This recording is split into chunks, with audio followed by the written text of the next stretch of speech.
Good evening, YouTubers. Tonight I'm going to show you how to properly bleed the front disc brake on a Yamaha VSTAR 650. Of course, this will apply to nearly any motorcycle that has a disc brake system that is hydraulically activated. By hydraulically activated means you would have a master cylinder with fluid that'll pass through a brake hose down to the caliper.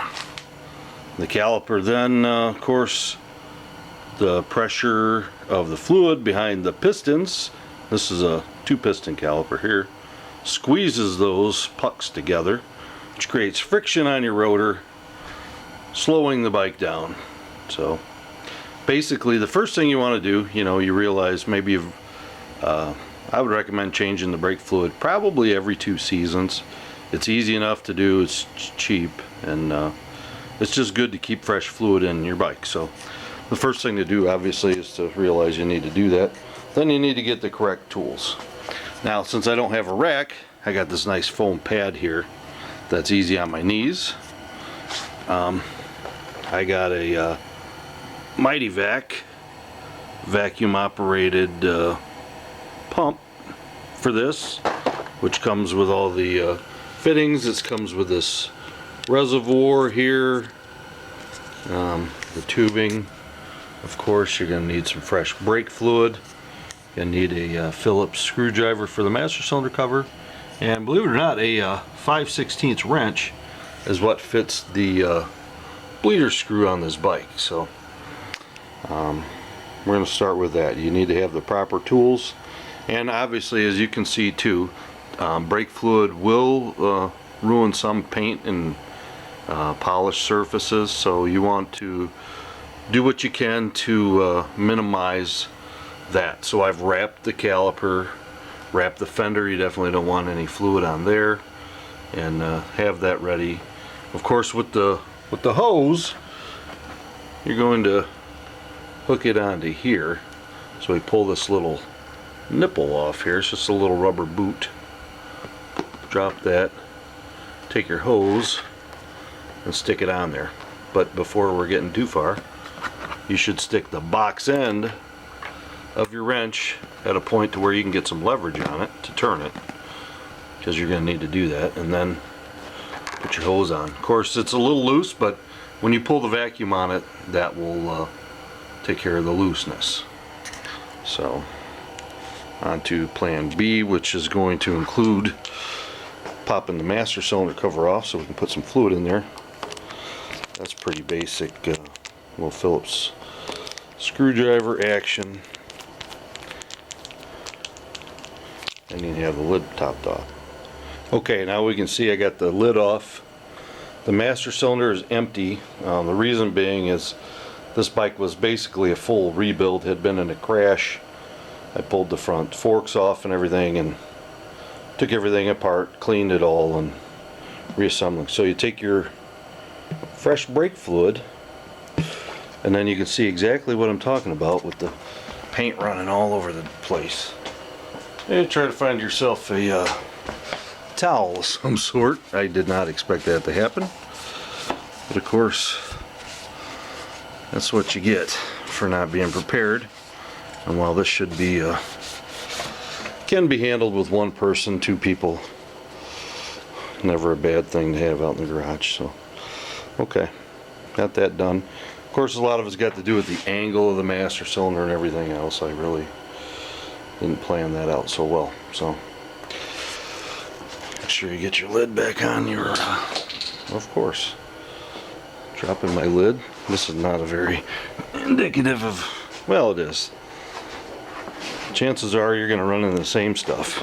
I don't care how prepared you are. I spent a half an hour putting this one together and still not working well. So what we're going to show you is that the fluid from your, once you break that bleeder, the fluid will come through this clear hose, and it will gather onto here, which will keep it free of air and doesn't make a mess like I've already made. Okay, now I've got everything hooked up. I got the pump, the reservoir for the fluid, and the line that goes to the caliper. So what you're going to want to do is pump it up, then break this bleeder on the caliper. So watch your gauge, this thing's pumping.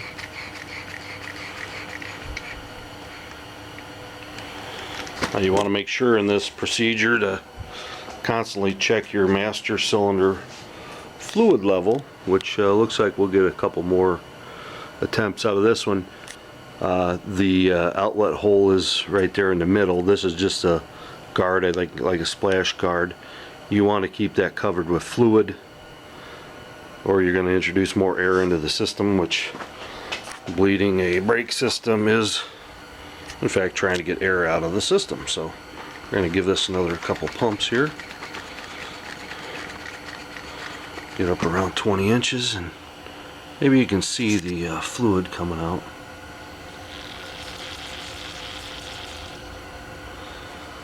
Basically, you just want to continue doing this.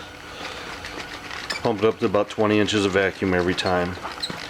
And once you start seeing clear fluid running out of there without air bubbles, but you still got a ton of air in here, keep your fluid level checked.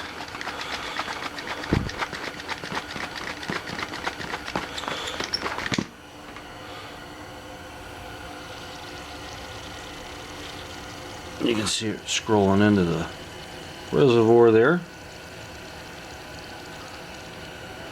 So, and basically just continue doing this till you get a clear stream.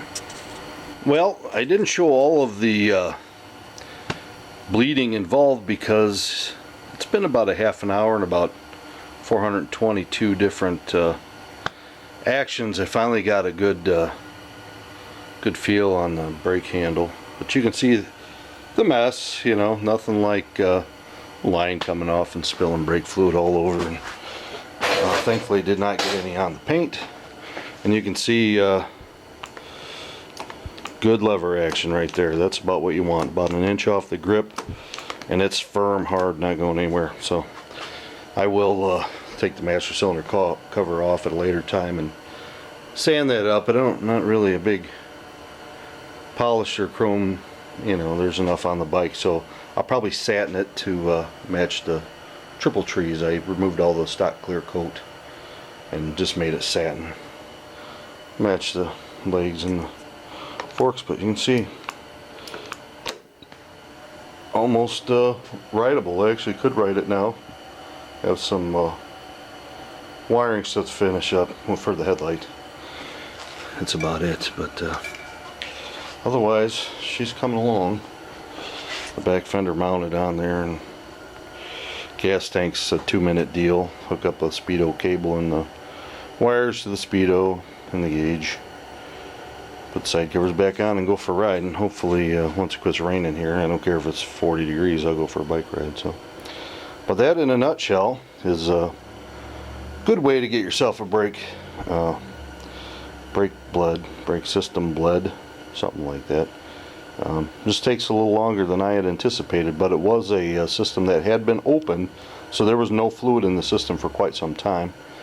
And actually, when I originally tried to do it, I tried to do it the old-fashioned way where you pump it up and hit the bleeder, and I'm one guy, and well, that doesn't work too well on a motorcycle because your master cylinder's got a very tiny fluid volume, number one, and then the piston that goes in there, the plunger, when you move in the brake, is a small displacement, so it actually does not displace enough fluid to manually bleed it. So you either got to vacuum bleed it like I did tonight, or the other one is pressure bleed, where you force feed fluid from a reservoir or syringe through the caliper up through the hose, and it bubbles out the master. Not exactly the cleanest way to do it, but does work as well. This way works fine. It just on an empty system, be prepared to spend some time. So again, thanks for watching. I appreciate it, and let me know if there's anything else I can help you out with. Subscribe, make a comment, do whatever you want to do. But I hope you enjoyed it. Thanks.